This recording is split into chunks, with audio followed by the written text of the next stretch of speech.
It's Wallstreet Wes. I'm in the building because I'm into building, and I'm with the creative mindset. Welcome back to another episode of the Creative Mindset. Today we got a very special guest today. This brother right here, very special. Poet, writer, director, producer, program director. All right. Man, he wears so many hats, man. He's so powerful in the community and people re-entering back into the community.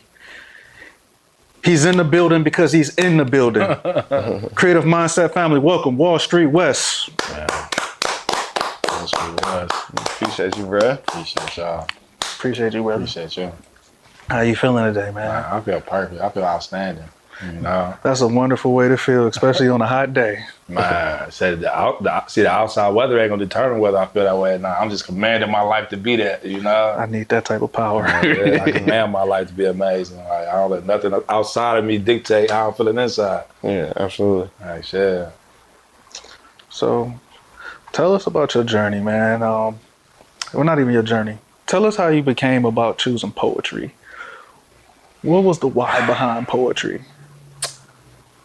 The crazy part is just like, I ran from being a poet for so long. You know, I was introduced to poetry when I was like 9 years old by my sister Javier. Okay.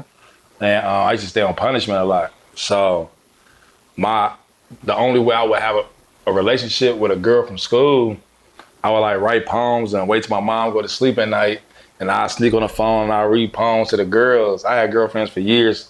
That was our whole relationship, just me reading poetry to them. Fast forward when I'm 20, when I catch a case for aggravated robbery. I was a stick-up kid. And 2 weeks before I got locked up, it was my girlfriend's birthday. Mm-hmm. But I had just robbed the store, and I was sitting in front of her house really just as an alibi and to change my clothes from the robbery. So as I'm sitting there changing my clothes, it dawned on me it was her birthday. So I looked around my truck, I found like a receipt, and I wrote like a quick little poem on a receipt. So I came in, I gave her the money with the receipt, you know, for the robbery. She could tell that I really forgot her birthday, but she was still grateful to get the money. Mm-hmm. And 2 weeks later when I caught the case, she mailed me the poem with a note on it that said, "Do you remember this?" So when I seen that she really liked my poem, I started writing the poetry every day. But I'm hoping that I could write a poem so good that it'll make her do the time with it. That's what I'm hoping for. And when she left, because I told her to, you know, because I was doing 10 years, I was like, man, no way I'm about to ask an 18-year-old girl to do 10 years for me. It's gonna drive me crazy. Mm-hmm. But for 10 years, I never started writing her poetry, even though I didn't hear from her, I didn't see her, you know, I had no communication with her. I was just hoping that if I ever seen her again, that she could tell my growth based on who she seen me, who I was the first time. And every prison I went to, I changed the game with poetry. And it wasn't even intentional. Like, I was just really following my heart's desire. You know, I would do things like get all the young dudes in the housing unit together, and I would teach them how to write a poem to tell their story. Mm-hmm. And because all the older guys were like, man, y'all young dudes, y'all wild, y'all crazy. So I did the poetry. I used poetry to help them tell their story so they could understand why we was the way we was. We're not just like this for no reason. And I remember the warden of the prison pulled me into their office, and they was like, man, we keep on hearing your name. We're not hearing nothing bad, but we feel like your influence is too strong and your mind state is too powerful. They're like, so if you don't stop doing what you're doing, then we're gonna lock you in a hole away from everybody. We're gonna keep you away from the whole population. And what they didn't know was at the time, I could barely read. So when they told me that my mind state was too powerful, it created a hunger inside of me to really embody that. You know, for these powerful people to think that I'm powerful at 23, you know, I said, I'm gonna get powerful for real. And every prison I went to, I was just led to poetry. So everybody's like, man, when you get out of prison, man, you better start taking that poetry serious. I'm like, man, I'm going to get some money, man. I ain't thinking about no poetry when I go home. I'm just doing this to pass my time. Mm-hmm. And I didn't know the journey that I was developing for myself. I ended up becoming the first ever poet laureate of the prison system. I still hold that title to this day. when I left prison, I had such a big buzz on the poetry side. I just didn't go that direction. I started working in the music industry. And working in the music industry was okay, but I couldn't get nobody to listen to me. Like, I'm really working in the music industry where I'm sitting down with y'all, I'm sitting down with Dave East, or I'm sitting down with Waka Flocka or the Migos, and I'm trying to give people the information that I'm getting directly from them, but nobody would listen to me. Mm-hmm. So after a while, I was just like, man, since I can't get nobody to listen to me, I'm gonna listen to myself. So I started pouring into my own self as far as a poet. Mm-hmm. And at first, I kept on feeling like, when people ask me what I do for a living, I would say everything else instead of being a poet. Mm-hmm. But I was just thinking to myself, like, man, it ain't enough weight on saying I'm a poet. It ain't enough weight on it. Like, if you said you was a doctor or you said you was something of a profession. So when that guy was like, man, put some weight on it then. You know, so from there, I marketed myself in a real professional manner. I stopped doing poetry from as far as like entertainment goes and like doing the open mics and doing all this stuff that your average poet would do. And I locked in on the mental health field, using poetry to bridge communication gaps and to, you know, help people get across what they're trying to say. Most people talk, but they really aren't as competent as they think they are. They saying words, but people don't understand how words really go together and how you put words together to make sense. Like how I'm talking right now, these words go together. But most people, when they talk, they're using words that really don't go together, so they're not getting healing because they don't have a vocabulary. They're not having success in their relationships because they don't have a vocabulary. And their understanding of words may be very limited. So when I made the transition to go into a realm of mental health, everyone kept on telling me, like, you gotta go back to school. You gotta go back to school. And I was just like, man, what I know, school can't teach. Because I developed this over the 10 years I was in prison informally. And I went at it anyways. Fast forward 2 years later, man, I was just awarded by the National Association of Mental Health for the work that I've been doing with poetry and mental health. So when everybody was trying to discourage me, I followed my spirit. I went forward with it. And now through poetry, I sit with like licensed professionals. You know, I got my own office. I got a chauffeur. They cater to whatever ideas and whatever things I want to do to facilitate. And I was really able to take poetry to a way where I can sustain my life with it. You know, I watched what everybody else was doing with poetry, and I just did my own thing. I didn't want to do what everybody else was doing because I seen the ceiling. I seen that everybody who ever got big in poetry, they got to a certain point, and that was it. So I tried something different. I followed my spirit, and it's really working, you know? Go ahead. I was about to say fire story because you answered one of my questions, which was what was the inspiration behind poetry clinics that you facilitate?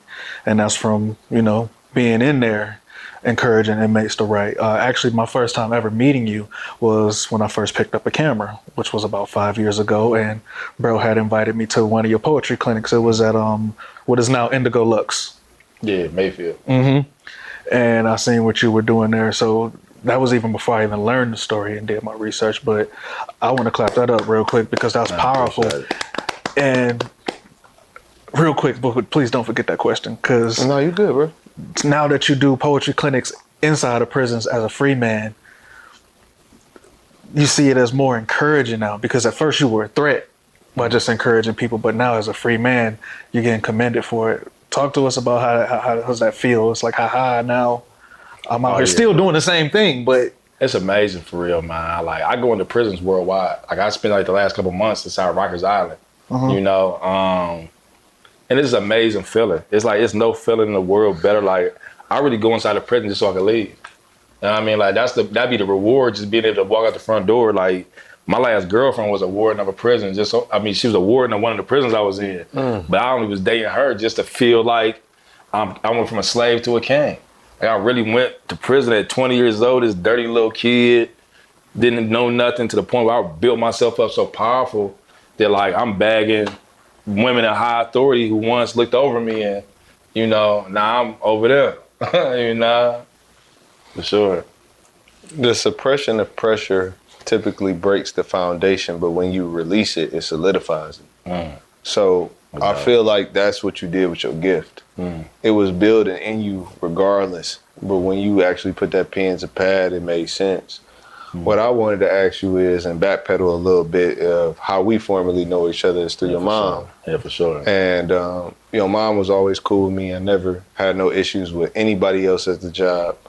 But, mom especially was super cool. And she seen something in me that I guess she was drawn to, especially when I started talking about, I do poetry, I write and whatnot. And at that point in time in my development artistically, I was just dabbling a lot like you, not really fully embracing it. And then when she, gave me your contact information, because at that time you was a lot, and I wrote you that poem.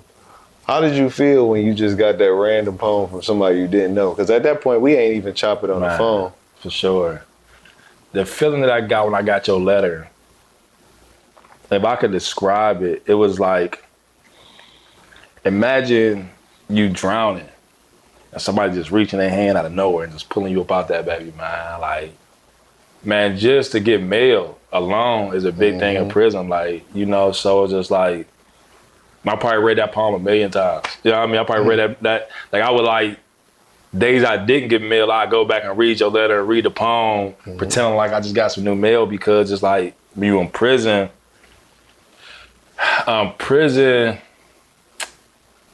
it strips you of the feeling of purpose and being alive. So something like somebody from the outside world reaching out is just like, it's a breath of fresh air, and even because of that moment, man, you got a special place in my heart forever. You know what I mean? Like, anytime you call me, I'm gonna come. I'm gonna go out my way. Like I told you when I said, if you was on the moon, I'd come. I was dead serious because, I wasn't the type of dude who got a lot of mail, or any type of correspondence from the outside world, because I had shut the outside world out to survive for the sake of my mental health, because I watched dudes literally go crazy worried about the streets. So I stopped caring about the streets. But it was even though I told myself to stop caring, in moments like that, I appreciated it and I valued it, and I couldn't allow myself to yearn for it, because you'll find yourself every night when they pass out mail and they walk past your door, and when they walk past your door, you got a mail, man, it's like the saddest feeling in the world. You're going to feel this every single day. So that one time when the CO stopped by with a letter, it'd be like, wow, man, like, it just mean the world for real. So that letter in that poem, man, it just, for one, it not only like really was a light in a dark place, but it spoke volumes about your character that my mom would even deal with you in any form of fashion. Like, my mom really don't like nobody. You know what I mean? Like, my mom don't like nobody. So she ain't messing with nobody. The fact that spoke volumes, the fact that, my mom even dealt with you to that extreme, so that spoke volumes about your character forever to me, One thing I do want to uplift about character, just speaking to yours, when you got out, you didn't come with a sense of entitlement either. Just your movements in terms of even our subtle interactions on the scene, in terms of showing up at poetry circuits and just different open mics. I remember being on the radio with you and Stoney. That one time, man, and it's just like, your integration back into society should be documented for sure. I wouldn't say like everybody should model the same example. However, you did it with such grace. You know what I'm saying, and a sense of happiness. It wasn't like you got out, you wasn't angry. Yeah. Can you speak to that? See, within dealing with people in prison, most people try to say when they get out of prison, they got post-traumatic stress disorder. They try to like put that on you, like, boom, you got PTSD. But over the years, I was doing research and I'm studying PTSD, and I'm like, man, this ain't what I feel. Like, I'm feeling stuff, but it ain't this. So for years, I went on a quest, and I just was in search of what was going on inside me. So I found out that I actually developed something called post-traumatic growth, where it's the opposite of PTSD. That everything I've ever been through in life, it ignited something in me. It gave PTG. It gave me a deeper appreciation for every little thing. It worked in my favor. It really molded my perception to see the value in every little thing, man. Like these lights being bright, like sitting this close to some gold frames, like being free. Like I just appreciate every second of life after experiencing life in prison. Now in the free world, it's just like, I'm so happy to be here. I ain't mad about nothing. They call me No Stress Wes. I don't let nothing get in the way of my happiness, man. I could be courting a woman and she comes with some bad energy, man, I just stop texting her forever. You know what I mean? Because I'm only gonna deal with a woman who respect how much of a peaceful gentleman that I am. So if you can't service that, man, you ain't got no place in my world. That's for anybody. Like, if you're not leading with love and righteousness in your heart, man, you just don't qualify to be around somebody like me. I ain't here to judge you, but you just can't get my platinum package. You know what I mean? You'll get my free version, but people who are quality, I go above and beyond for them, you know? So, man, I'm just grateful. My journey been amazing, and I don't have no worries in the world, you know? And for the audience, I don't think his voice get over that octave at all. Never heard this man yell a day in his life. Got the most subtlest delivery when he do his poetry. For sure. Here at the Creative Mindset, we like to talk about mental health. Okay. So I'm glad that you're a mental health advocate. That's kind of like what me and Don, not kind of, this is what me and Don do outside of the Creative Mindset. I want you to talk to us about a time where poetry served as that flashlight in the darkness for you. So in 2019, I went to prison. I went back to prison on a parole violation. So people feel like it's this misconception like that when you go to prison, your life is out of order or something ain't right, you know, but it's really not hard to go to prison. You know, when you come home from prison and you on parole, if you fart and it stink, man, you going back to prison. And at the time, when I was at the height of my career, I was the cameraman for Kelly Clarkson. Man, I was doing amazing work. My life was amazing, and I was dating a young girl from Mississippi, and I just didn't want to be with her no more, you know? And she set me up and sent me back to prison. So after doing 10 years in prison, and she really didn't feel like she did nothing wrong. So I went into a really dark place when I went back to jail for them 6 months because everybody under misunderstand, like, oh man, Wes just can't get it right, oh Wes. But the reality was my freedom was just that fragile that a female could just call my parole officer and tell them like Wes made me mad and they gonna lock me up for 6 months before they even, they'll lock me up for 90 days before they even look into what really happened. And that happened to me on a few occasions where I pinpoint that I can't really build the way I want to build with a woman, and I would respectfully be like, hey, you know, I don't want to waste your time, but I just don't feel like we're going to go nowhere. And they'd call my parole officer and try to get me back locked up just out of spite. So when I went there, I was in such a dark place, man. I really didn't know how I was going to survive psychologically. And I'm really a strong person mentally. But in that moment I wasn't sure how I was going to survive those 6 months. Because it's different going to prison when you're a kid and you only taking nothing serious. But when you established, you know, you got houses, cars, you got a good career going for yourself, to go to jail in the midst of that is devastating. So for 6 months, I'm just the owner of Comic Cup, Ruel Saylor. Every time I would talk to him on the phone, he would be putting money on my phone. He'd be like, man, write a poem while you in there, write a poem. And I'm like, I can't even think straight, bro. Like, I can't write no poem in here. So for 6 months, I'm crafting this poem. And everybody think I'm really crazy because I went on a fast. I really felt like that I had really ran wild with my freedom. I feel like that I was being so free that I stepped outside my hedge of protection with God. And so I went on a fast. So I never got my hair cut, I never got my face shaved. So I got this big afro with this big whiskers, mustache, and this beard. And what most people don't know about me is I write my poetry in my head. I don't sit down with a pen and paper. So I'm walking around for 6 months just piecing together this poem. So everybody just think I'm some crazy dude just talking to myself. And a poem that I wrote, I was taking everything that I was telling myself every single day. I just kept on telling myself like, hold on, Wes, hold on. Just hold on. Every day that's all I could tell myself, and I was barely holding on. And the poem that I wrote for those 6 months ended up being the best poem I ever wrote in my life. You know, it really helped me get through a dark place. So now, when I got out of prison in 2019, I wanted to do that for a living. I wanted to go in there and really help people get through the night. You know, a lot of times people call me all day long and wanted to go inside the prisons, but I have to tell them what y'all trying to do ain't what I do. You just creating in your mind what you think I'm doing, but what I'm really doing, I'm not a motivational speaker. I'm not going there encouraging them. I'm not going in there writing poems for them.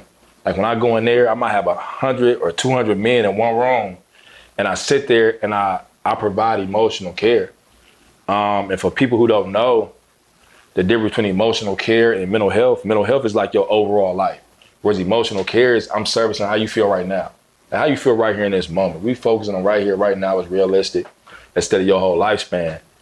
So when I go inside providing emotional care, but I'm just spending time with them. I'm there playing cards with them. I know me coming there fresh, smelling good. They don't watch me grow up in the system. Just to be that close to freedom is what helps them get through the night. But then when we sit down with the poetry, the poems is really for society. The poems ain't to help them as far as their own mental health. The poems is for society because one of the main reasons people go back to prison is because of the stigma of a felony.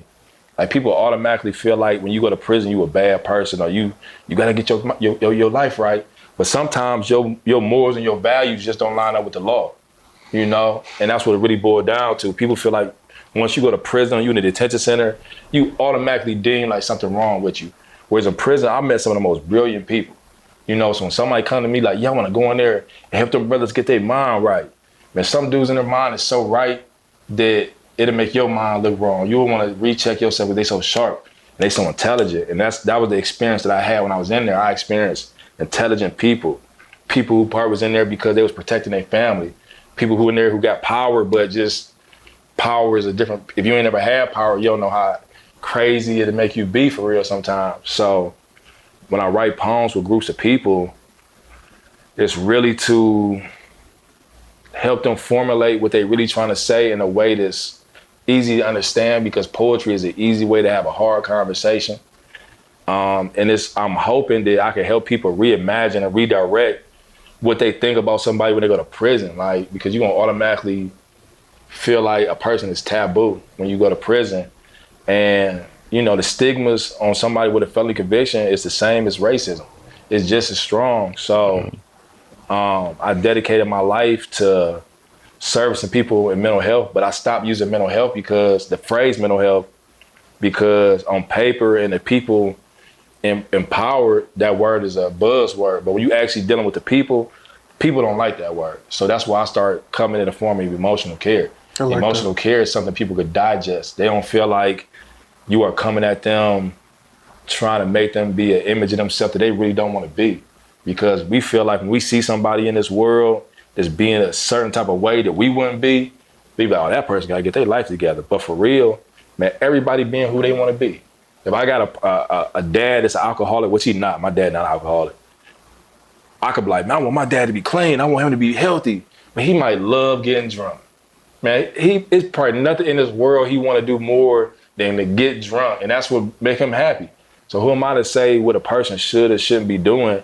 Man, I just allow myself to just accept people for who they are, and I try to help people according to what's realistic for them. That's something that we've been exploring with our program, and I just wanted to take it back just a step.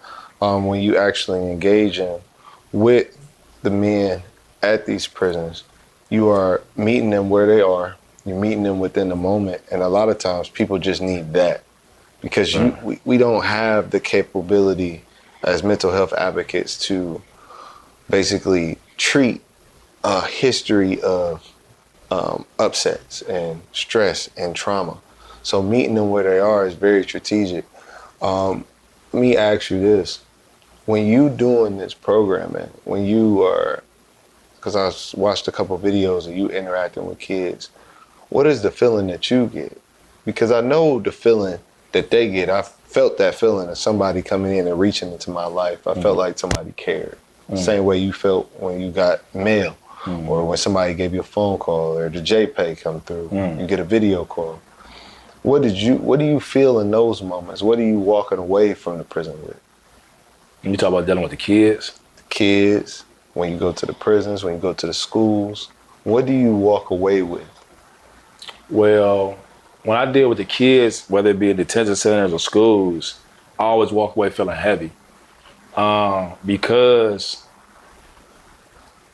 I learned a lot through the poems that I do with these kids, because I'm using poetry to advocate for them because they're kids.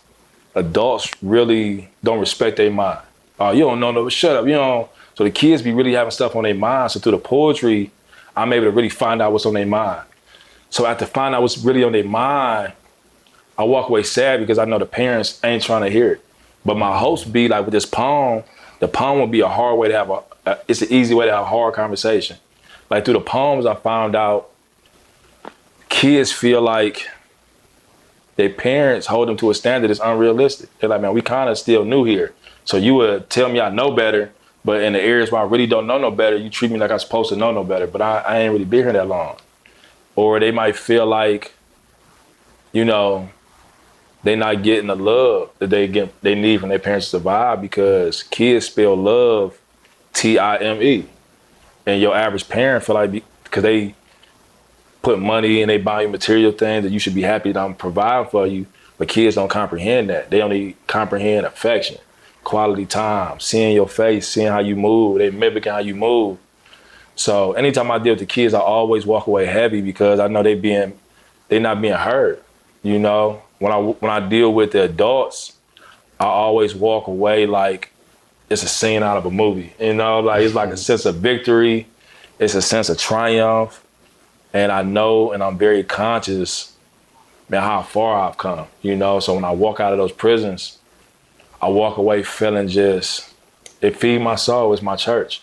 You know, I go in there a lot of times and they helping me. I might be like, hey man, I need to do taxes for my company. They're like, give us a tax book and we'll figure it out. So I go in there a lot of times and give them something to do and I give them a sense of purpose because I'm allowing them to really be a part of real things that's really happening outside the world, you know? So when they doing stuff for my company, they appreciating it. You know, people feel like I'm going there to lift them up, but a lot of times they'll lift me up, you know? They'll really take the time out to sit me down and remind me of how far I've come and, you know, remind me of who I am and they'll, you know, keep my head on the swivel because they rooting for me and they live through me and they really make them feel like that they got an opportunity to do the same thing when they see me be free and see me accomplish all the things that I said that I was going to accomplish, you know?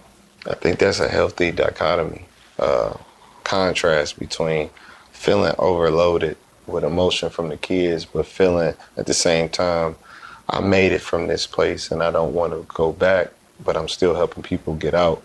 When you are feeling overloaded and you got a whole bunch of emotions on you that aren't organically your own, what self-care practices do you initiate? How do you get back centered so you can do it again?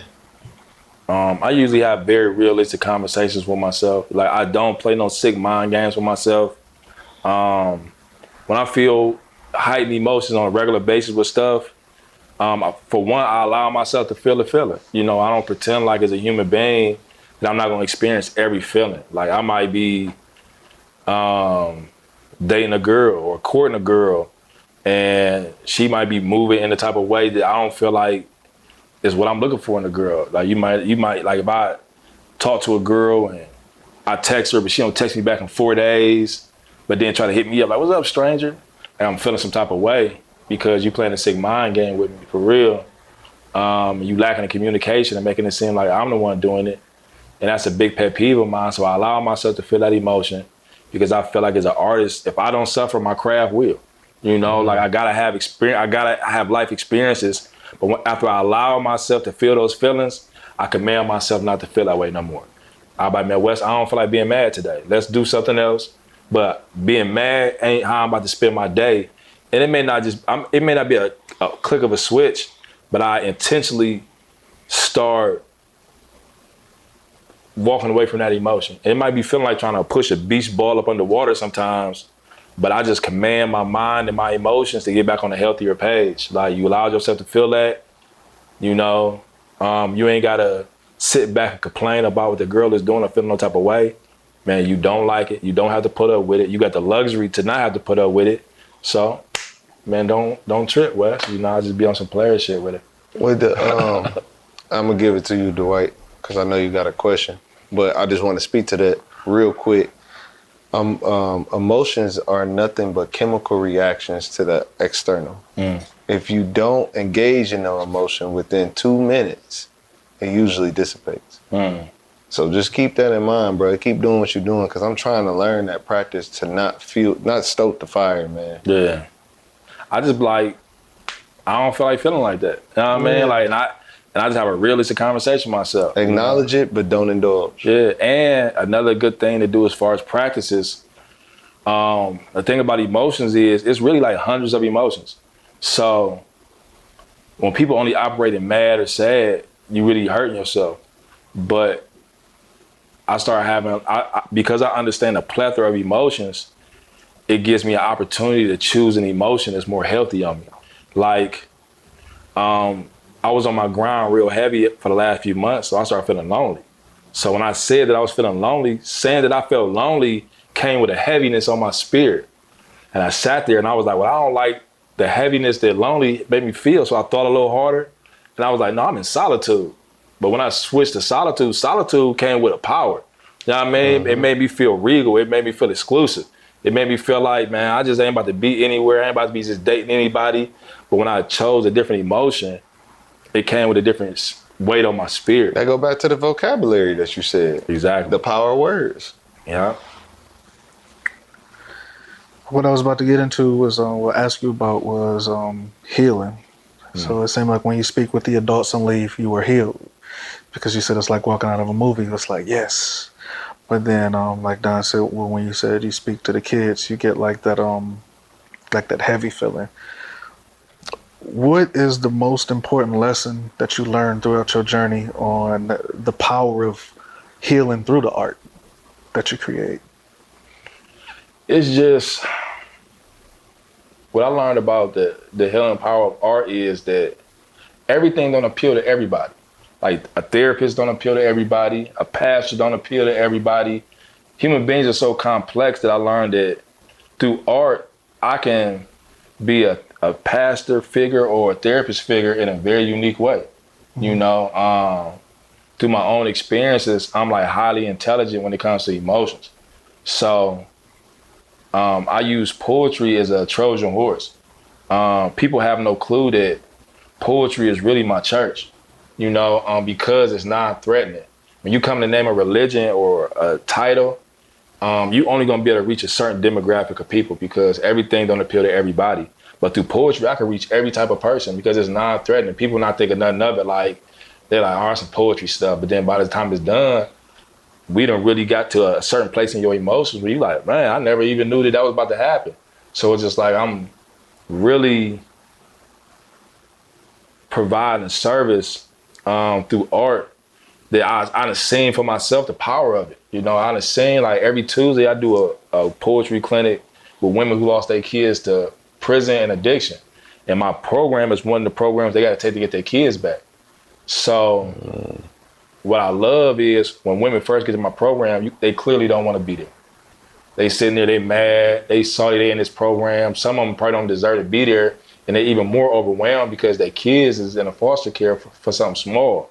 But by the time they leave my program, that's all they do is thank me. Like, thank you, thank you. But what I'm really doing is using poetry to help you get through the trauma of losing your kids. You know, because sometimes women losing their kids, it'll send them deeper into their addiction. Mm-hmm. You know, and I'm really advocating for them. Like, when we write poetry together, after like 6 months, I do a private open mic where I invite their judges, their parole officers, their social workers, and I get the women a chance to show these people the poems that we have been orchestrating together, and it gives them a chance to see these women as human beings. You know what I mean? And not just what's on their case. And it's been certain instances where women got their kids back because of those open mics we did. And it's just like, I love using poetry to service people's mind and their mental health because I'm really good at it, you know, like, and I use poetry and art as a way to do it because when I was in prison, I found God for myself. I studied every religion. I seen where everybody went right at. I see where everybody was going wrong at. And I stayed in prayer trying to find out, like, how can I serve God in a way where division isn't in there? If I choose a religion, I'm only going to get this demographic, you know, because if I'm a Christian, then I can't mess with Muslims. If I'm a Muslim, I can't. Everybody not like that, but for the most part, but through poetry, I don't care what your belief is, man. You're going to sit down and talk to me, and I'm going to help you. And I'm really good at helping people because I am a master of my own fate. I'm a master at getting myself through the day. And I really developed a mindset that's really working for me. So it's just like I really be want to share that with people. And I just use poetry to do it because it's non-threatening. Well, that's understanding that everything ain't for everybody. Like, how do you break down those barriers to get to people who are not interested in the beginning? Well, one of the things that makes me a professional is I know in any setting that I go in, the first thing that I got to do is develop trust. Mm-hmm. Sometimes I might have a small window. Sometimes I might have a big window. And for the most part, if I got a small window, the way I develop trust is with food. Boom, I put some food in your hand. Like, boom. Like for Thanksgiving, I partnered with Chipotle and Doughboy. We fed the whole building Chipotle, you know? That. And but the detention center disciplined me for that because they didn't feel like the kids deserved that. But that day that I brought the Chipotle in there, I stopped 4 murders. You know, like guys who was gonna kill each other when they got out. And I put burrito wraps on both of their hands and brought them together and made them talk it out. And I listened to both of them. And I'm like, bro, this is what he trying to say. Hey, bro, this is what he trying to say. By the end of the conversation, they fell out over a basketball game. You know what I mean? But now they at a point where they about to murder each other over a basketball game, and they ain't never had nobody tell them like, hey, it ain't got to be that deep. You leave basketball stuff on the court. You know what I mean? Once you leave the court, man, you leave it on the court. It's something that simple. But the detention center, they kicked me out because I was feeding the kids every single night. I was bringing 5-star meals. I was catering 5-star meals every single night, 7 days a week. And I ain't just feeding the kids. I'm feeding the staff, the people that's being overlooked. And it was just like, man, you making us look bad. You know what I mean? But I know that they feel like because these kids in here, they bad. But I know all these kids are just misled. You know what I mean? That they shouldn't be treated like this. They dogging them kids. But I understand that developing trust is the first thing you got to do before you could even get into any vulnerable space with a person. And I just kind of feel the person out. And I got to use my tool bag to figure out how I'm going to develop trust with a person first. And once they see that I'm a safe person, they usually are open for what I have to offer. You know, some people, they gonna forever be burnt out in their mind. They might not never be to a point where they'll be stable in their mind, but it still make them feel good that somebody's taking the time out to listen to them and talk to them. Like you might see me out talking to a homeless man on Lee Road, but nobody won't talk to him because he smell like pee and liquor. And I'll be out there with him with Taco Bell, he rambling, but he a human being. And he's saying everything like, yeah, my sister locked me out last night. I had to sleep outside West, and he really vented. But he ain't get a chance to vent to nobody because he smell like pee. So I like to service people who most people gonna overlook. Like I ain't looking to, you know, deal with people who's already got their life figured out. The people who really, you know, they ain't gonna come to no help. So I come to you, I come find you. And I just got a unique ability to I just really got a deep understanding of this life through my own experience. I understand people. And I learned that power is, a powerful person sees the world for what it is. A powerless person tries to make the world what they want it to be. You know? And with that understanding, I see everything for what it is. I don't try to make nobody be no different. I'm not out here trying to stop kids from going to prison. I ain't out here trying to stop people from being who they are. But everybody is being who they want to be, and your journey is in God's hands. That's out of my control to want anything for you. I can't steal your faith. So I just meet people for who they are, and that's why I provide emotional care, because I'm just dealing with you in this moment. It's realistic for the both of us, but I'm not trying to change your life. That's your job. That's not my job. I'm too busy trying to make sure my life is intact, because everybody on their own journey. I feel like God has made you a vessel of interpretation. Yeah, you can take somebody's raw emotion and then filter it to a way that somebody else that wouldn't normally understand it can understand it. Yeah. But that being said, do you feel like that's a skill to be taught? And I'm asking you that because I'm challenging you as a mental health advocate to even expand and think about not only just servicing the people, but this needs to be a macro. It needs to be expanded where it's like 15 or 20 of you, because you can't be everywhere at once. Yeah, for sure. Like, do you feel like this skill set could be trained into other mental health advocates? Can you create a course or programming where you can go into counseling or therapy or the crisis center for rape victims in Cleveland, or the Hitchcock Center for women off of Ansel, where they building the new homes for women to be with their children after they transition. They can transition into safe living. So it's going to be one of the only places like this in Ohio. Do you feel like you can train people to do what you do? I do feel like I could train people to do what I do. I don't feel like I could do it for any and everybody, because it starts with your heart posture. A person, I only have this skill set because I work it on myself, like day in and day out. You know, my mother always taught me that happiness is a decision. So when I see people who are like committed to being angry or negative, I was just like, man, I'm gonna commit to being happy and positive. But if a person don't have a heart for it, and they can't be taught, you know, like it gotta be in your heart. Like it's just like being a leader. Everybody ain't got that, because everybody ain't meant to be a leader. Like leaders really need followers. You know what I mean? There's way more followers in this world than leaders. And people try to make followers seem like a bad thing, but the Bible says it's a time and place for everything. It's a time to follow, you know? But to answer your question, yeah, I can. And I also take this skill in places that most people wouldn't even think. Like, I do poetry clinics with Cleveland Clinic, but I do it with their surgeons and their nurses, you know, and I help them. I get them a space to recharge, because when you see that much trauma on a day-to-day basis, they experience compassion fatigue. So I not only service the people, I go into powerful places and I service the staff as well. You know, I might go into my last place I went to, it was a building, it was all the social workers in Cleveland. Mm-hmm. I'm trying to remember the name of the place. It was called like Families or something like that. But I went in there, I served their social workers, you know, to help them stay in the game, to help them stand compassionate for people. And man, I'm all over the place with it, for real, man. It's just, I just love this work. I know it's divine. It's your silver lining is introspection.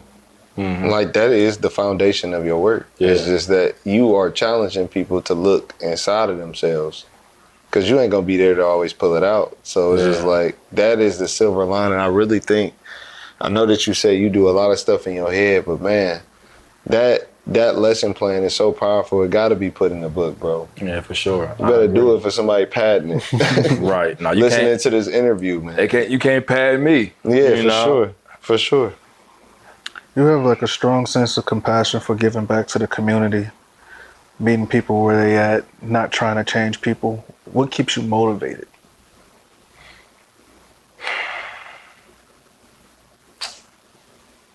Keep me motivated.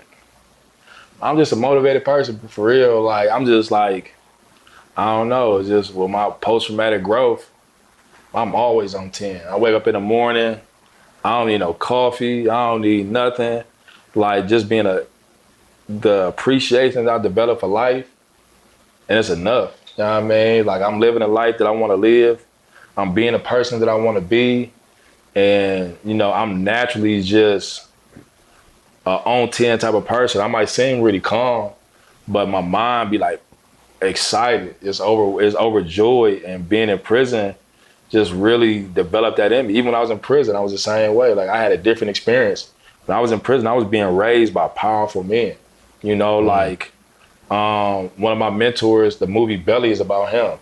Another one of my mentors, there was a group of kingpins out of Detroit called the YBI Boys. They was the ones who set the stage for BMF. So it was just like, I think this is who God just developed me to be as a person. I've always been a really happy person.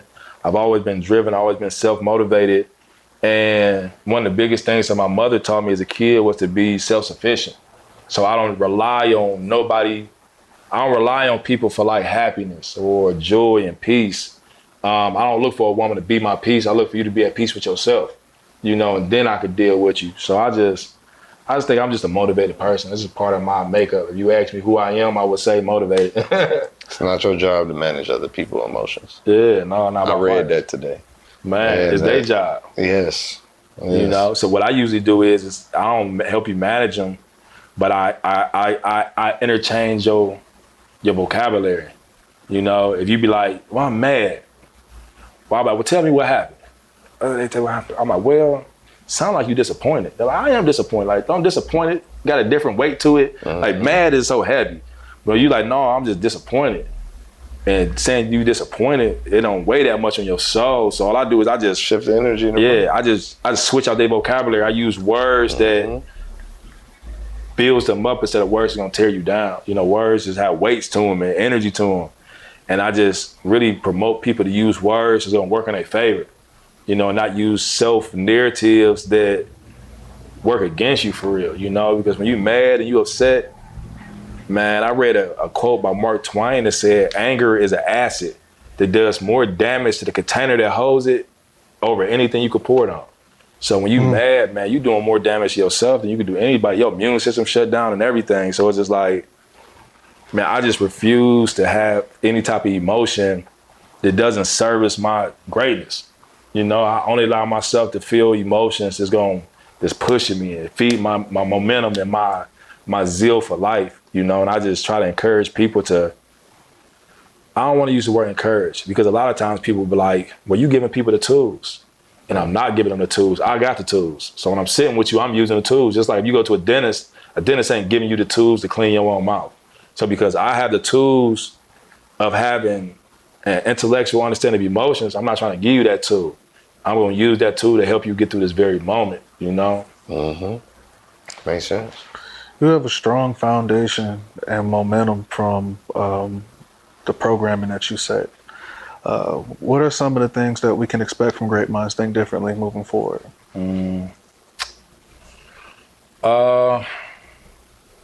That's always a hard question. I could tell you what I got on my plate now. But I just allow myself to be led, you know?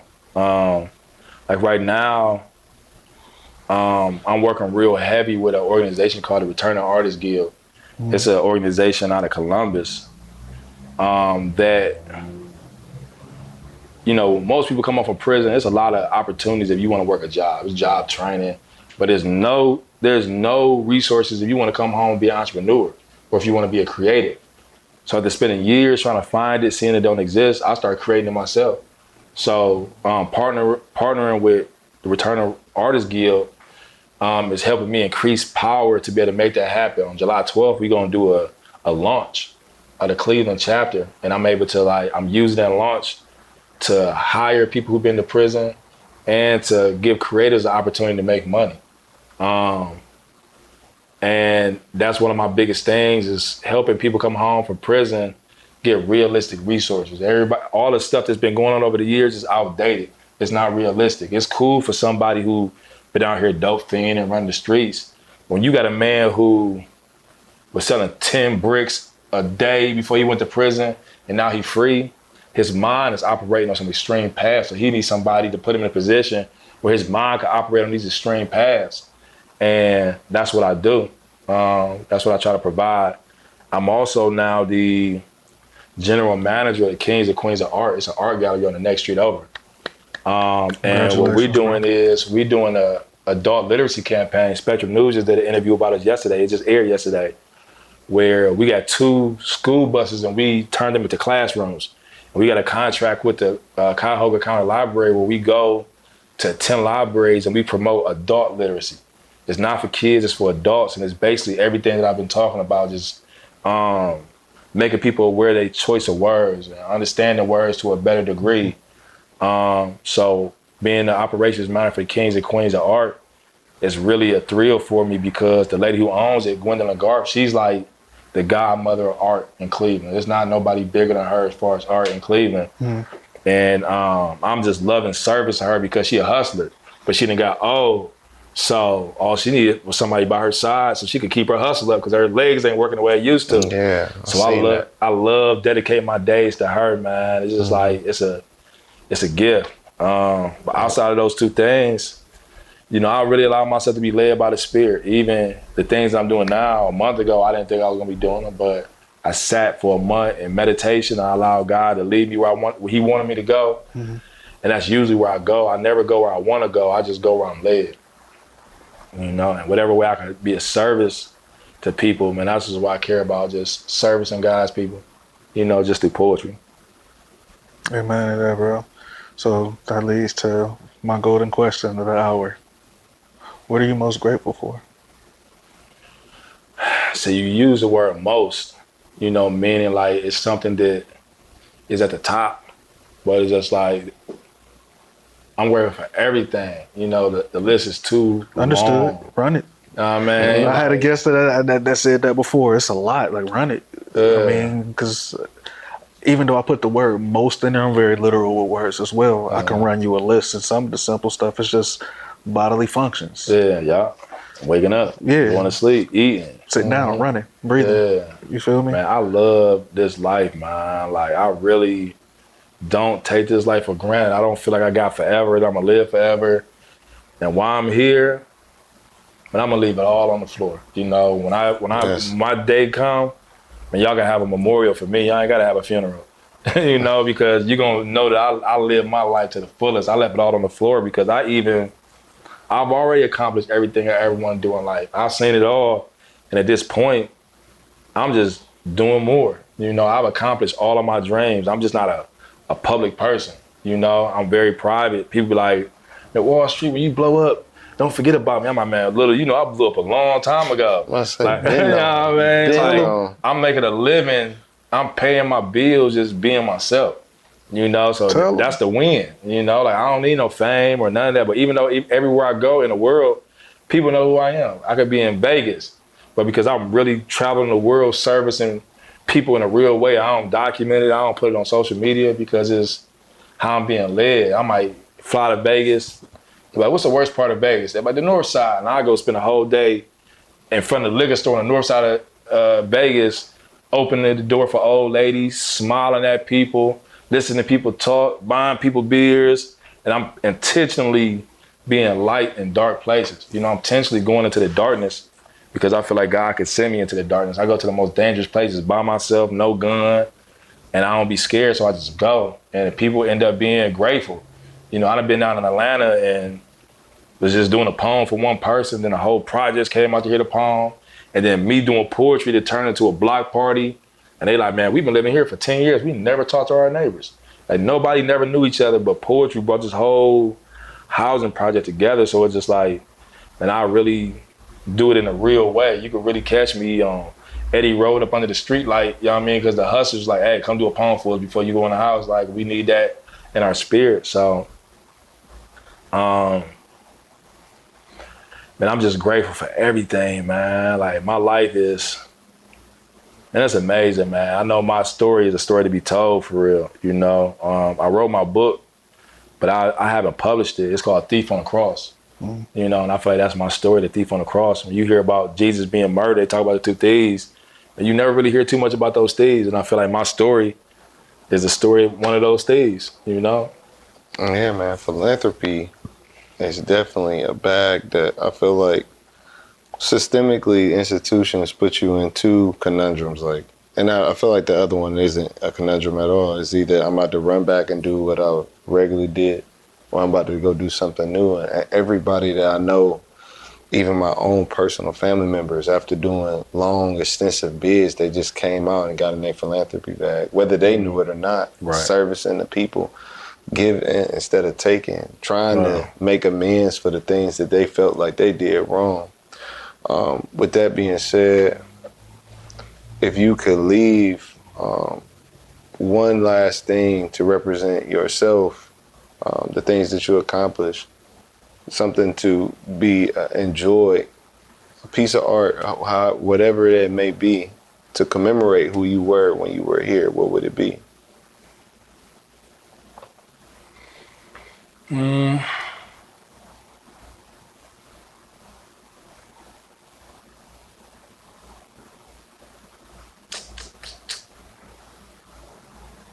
I got him. Yes, bro. You ain't never short on words, ever. I'm trying to genuinely ask your question.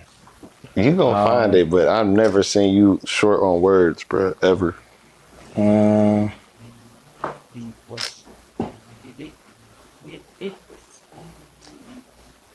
I would say,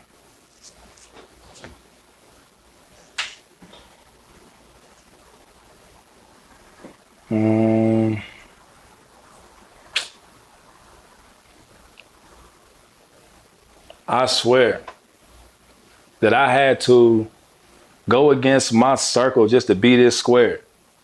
And to have this air, like I'm full of so much more than air, I had to stare square into the eyes of anything willing to try angles that would wreck or tangle me, table me.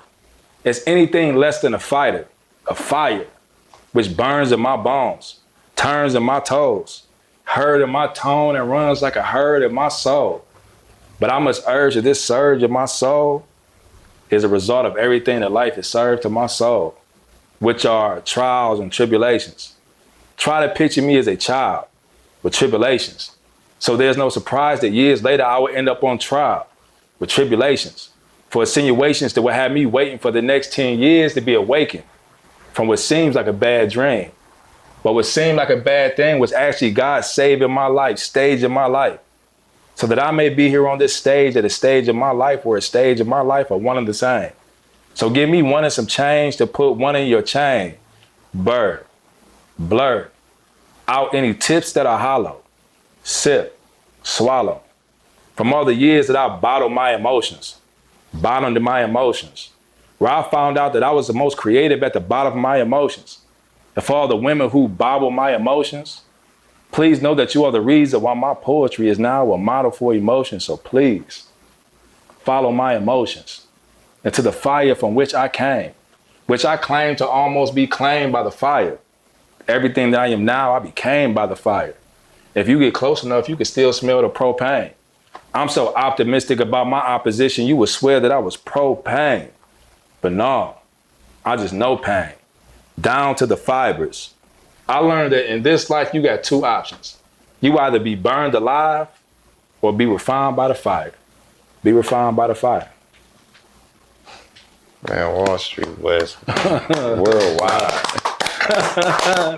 That was some of that for me. I gotta ask, is that the best poem that you had wrote when you had to go back for that 6 months? No, that wasn't it. All right, I was curious. I was like, ooh, then he gave it to us on camera too. I can give it to y'all too if y'all want me to. I can still give it to y'all. That right there, man. That's a gift, and I'm gonna take that gift, and I'm gonna rest with that gift because I almost got selfish enough to ask you to spit something for us, but I'm glad it happened naturally. I'm glad it happened naturally. Organically, and I appreciate because what made me get at you because I remember being in prison and I was like, man, I ever met Jay-Z. This the poem I'm gonna do for him. If he asks me like who I am, I'm like, this is who I am right here. Keep the phone, like. So I feel like that poem like really embodies your question.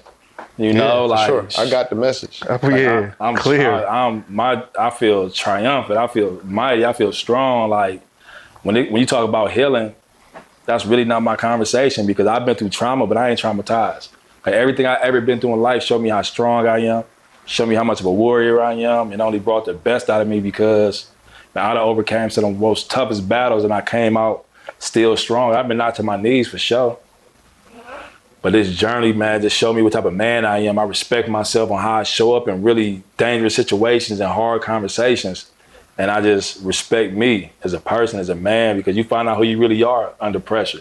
You don't know you're gonna run from a fight until you actually run. Until you're like, damn, I done ran, man. I ain't going outside no more. They ain't seen me run from a fight. So under pressure, I'm just really grateful for the man that I am when it counts, you know? So it gives me a different mindset in life. And I just allow people to feel the reward of my mindset being like that. I ain't got to teach you to be that way. When you're around me, you're going to feel the reward of me being this type of person, you know? Well, let's let the people know where they can find you at. Social media, Instagram, Wallstreet Wes, GMTD. My phone number is pretty public, so, you know, anybody who want to partner, you know, it's really easy to find my company. And my website is greatmindsthinkdifferent.org. Yeah, for sure. Creative Mindset family, welcome Wallstreet Wes. But I definitely want to do that the other poem for y'all, the one I told you I wrote in 6 months.